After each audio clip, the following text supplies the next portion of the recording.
नमस्कार दोस्तों, आज के वीडियो में आप सभी का स्वागत है। आज हम डिस्कस करने वाले हैं बबल शॉट। बबल शॉट एक बहुत ही सिंपल और आसान सा जो है एल्गोरिदम है किसी भी एरे को या किसी भी लिस्ट को एलिमेंट्स को शॉर्ट करने के लिए। बबल शॉट के जो स्टेप्स हैं उसको हम समझ लेते हैं, या जो इसका एल्गोरिदम है उसको समझ लेते हैं।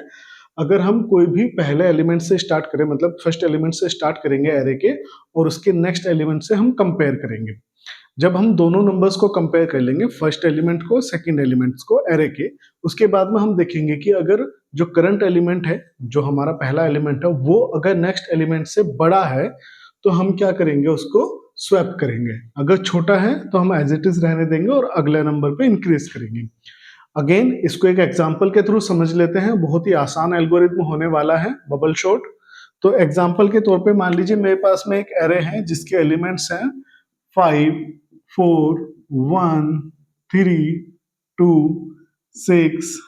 अब इसको हम शॉर्ट करते हैं, तो इसको मैं एक एरे के फॉर्म में लिख लेता हूं। तो यहाँ पे क्या है, हम मल्टीपल इटरेशन परफॉर्म करेंगे। मान लीजिए एरे के एलिमेंट्स हैं ये इस तरह से, इनको मैंने नोट डाउन कर लिया है एरे के फॉर्म में। अब जब इसको हम शॉर्ट करना शुरू करेंगे तो यहाँ पे क्या है कि हम इटरेशन परफॉर्म करेंगे और हम ये देखेंगे कि यहाँ पे नो चेंज कितनी बार हो रहा है। नो चेंज का मतलब है कि जो थर्ड स्टेप है वो कितनी बार हो रहा है, कि हमें नेक्स्ट एलिमेंट पे मूव करना पड़ रहा है और कोई चेंजेस नहीं आ रहा है। तो इसको हम वन बाय वन समझ लेते हैं। अगर इनका इंडेक्सिंग में लिखूं तो ये 0 है, ये 1 है, 2, 3, 4, 5, टोटल 6 एलिमेंट अवेलेबल है हमारे इस एरे के अंदर। ठीक है, तो इसको हम स्टार्ट करते हैं। तो जैसे ही हम स्टार्ट करेंगे तो ये मेरा फर्स्ट इटरेशन कहलाएगा, या इसको मैं कहूंगा फर्स्ट पास। तो फर्स्ट पास के अंदर हम क्या करेंगे, हम इसको कंपेयर करेंगे। किनको? 5 एंड 4 को कंपेयर करेंगे। जब मैं 5 और 4 को कंपेयर करूंगा तो मैं देखूंगा कि जो करंट एलिमेंट है वो ग्रेटर है नेक्स्ट एलिमेंट से। ये मेरा करंट एलिमेंट हुआ 5 और नेक्स्ट एलिमेंट हुआ मेरा 4। ठीक है, तो यहाँ पे क्या है, 5 ग्रेटर है, 4 छोटा है। ठीक है, स्मॉलर है। तो इसमें मैंने क्या कहा है, स्वैप देम। तो स्वैप हम कर देंगे। तो जब हम स्वैप करेंगे तो ये कैसे हो जाएगा, 4 पहले आ जाएगा। तो 4 पहले आ जाएगा, 5 बाद में रहेगा, बाकी सब एज इट इज मैं इसको लिख लेता हूं।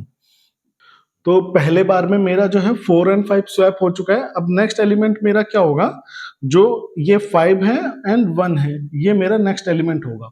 इसमें भी अगर देखेंगे जो मेरा करंट एलिमेंट है वो ग्रेटर है नेक्स्ट एलिमेंट से, तो मैं क्या करूंगा, यहाँ पे फिर से स्टेप 2 फॉलो करूंगा, जिसमें मैं क्या करूंगा, नंबर को स्वैप कर दूंगा। तो स्वैप होने के बाद में क्या हो जाएगा, 1 इधर आ जाएगा, 5 इधर रह जाएगा। 4, 1, 5, 3, 2, 6। ये मेरे एरे के एलिमेंट्स रह गए हैं अब। ठीक है, अगेन जो मेरा नेक्स्ट नंबर स्वैप होगा 5 एंड 3, क्योंकि 5 बड़ा है और 3 छोटा है, तो इनको मुझे फिर से स्वैप करना पड़ेगा। तो यहाँ पे मेरा क्या हो जाएगा, 4, 1, 3, 5, 2, 6। ये मेरे एरे के एलिमेंट्स बचेंगे। ठीक है, अब इसके बाद जो मेरा नेक्स्ट एलिमेंट है 5 एंड 2, अगेन 5 इज ग्रेटर और 2 इज स्मॉलर, तो फिर से यहाँ पे स्वैपिंग की रिक्वायरमेंट पड़ेगी। तो मेरा एलिमेंट बन जाएंगे 4, 1, 3, 2, 5 एंड 6। अब नेक्स्ट एलिमेंट मेरा क्या होगा, यहाँ पे स्वैप करेंगे। तो जब यहाँ पे स्वैप करूंगा मैं, सॉरी, जब यहाँ पे मैं कंपेयर करूंगा तो करंट एलिमेंट मेरा छोटा है, नेक्स्ट एलिमेंट मेरा बड़ा है, तो यहाँ पे मेरा क्या होगा, नो चेंज। तो हमें यही कंडीशन चेंज करनी है कि हम उतने पास परफॉर्म करेंगे जिसमें कि हमारा ये पूरा स्टेप में नो चेंज आ जाए, कोई चेंजेस ना रहे, उसको हम देखेंगे। तो ये मेरा फर्स्ट पास कंप्लीट हो चुका है। अब मैं सेकंड पास स्टार्ट करूंगा।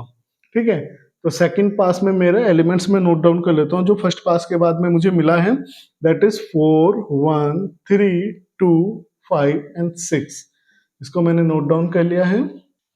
अब अगेन फिर से स्टार्टिंग से करेंगे, 4 एंड 1 को कंपेयर करेंगे। 4 एंड 1 को कंपेयर करेंगे तो जो करंट एलिमेंट है वो ग्रेटर है नेक्स्ट एलिमेंट से, तो यहाँ पे क्या होगा, स्वैपिंग परफॉर्म होगा। तो स्वैपिंग परफॉर्म होने के बाद में 1 पहले आ जाएगा, 4 बाद में आ जाएगा, देन 3, 2, 5 एंड 6।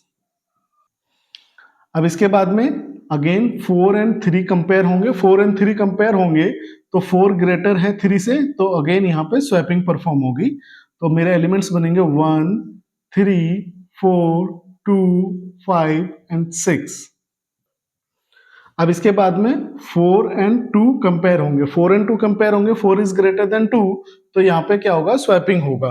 तो अब जो मेरे एलिमेंट्स बनेंगे 1 3 2 4 5 6।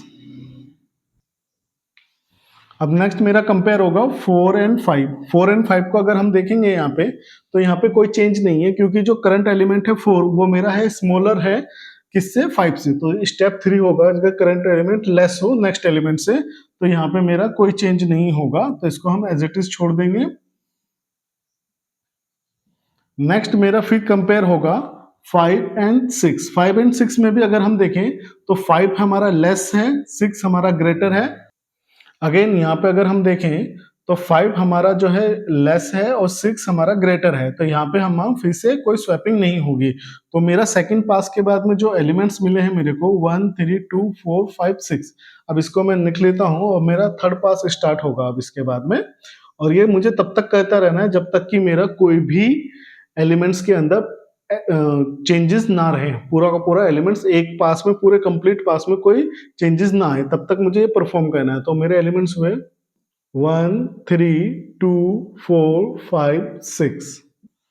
अब मैं यहाँ पे कंपेयर करूंगा 1 एंड 3 को। जब 1 एंड 3 को कंपेयर करूंगा तो यहाँ पे कोई चेंजेस नहीं है, तो यहाँ पे मैं लिख दूंगा नो चेंज, क्योंकि यहाँ पे क्या है, 1 लेस है 3 ग्रेटर है, तो यहाँ पे कोई चेंज नहीं होगा। नेक्स्ट एलिमेंट मेरा होगा 3 and 2।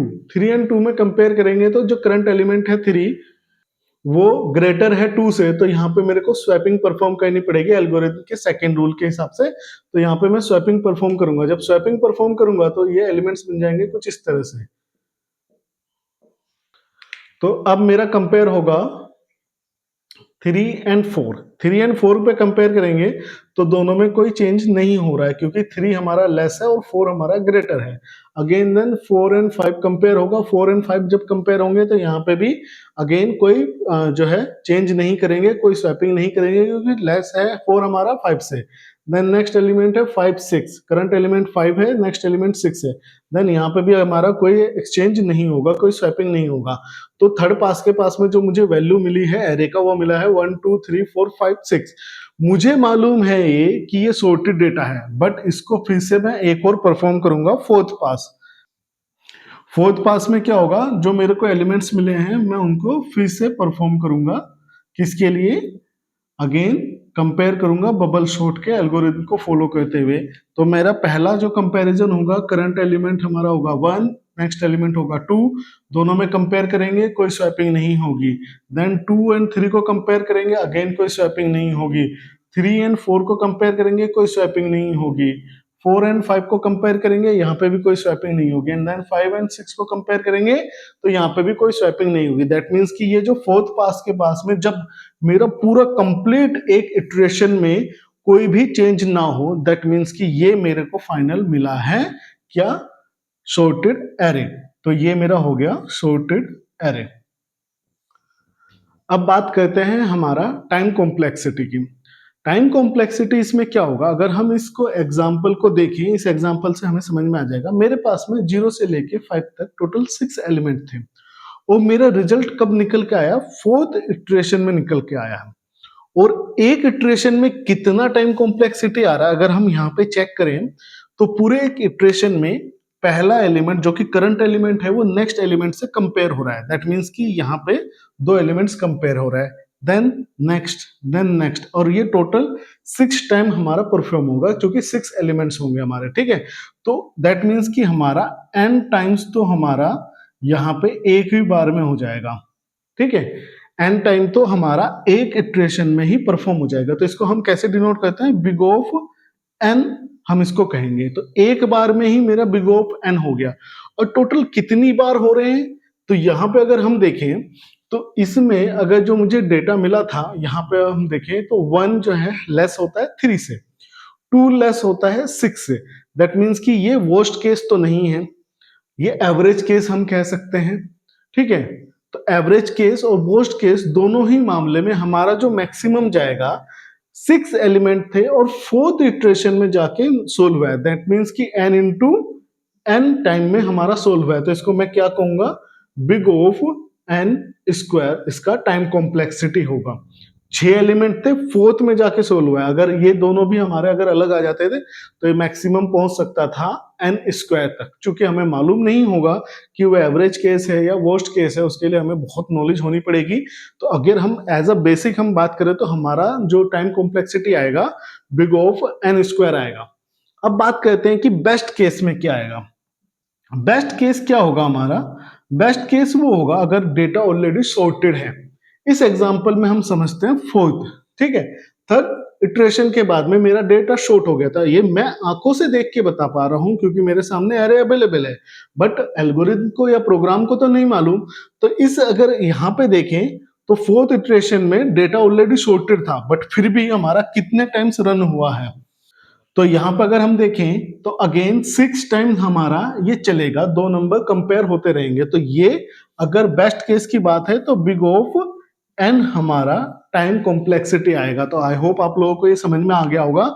Average and worst case के अंदर हमारा बिग ऑफ एन स्क्वायर और बेस्ट केस के अंदर बिग ऑफ एन हमारा टाइम कॉम्प्लेक्सिटी। आई होप आप लोगों को ये वीडियो अच्छे से समझ में आ गया होगा। अगर कोई किसी तरह का डाउट है या कोई कंफ्यूजन है तो आप कमेंट सेक्शन में लिख सकते हैं, मैं रिजोल्व करने की कोशिश करूंगा। Please like, share and subscribe the channel. Thank you.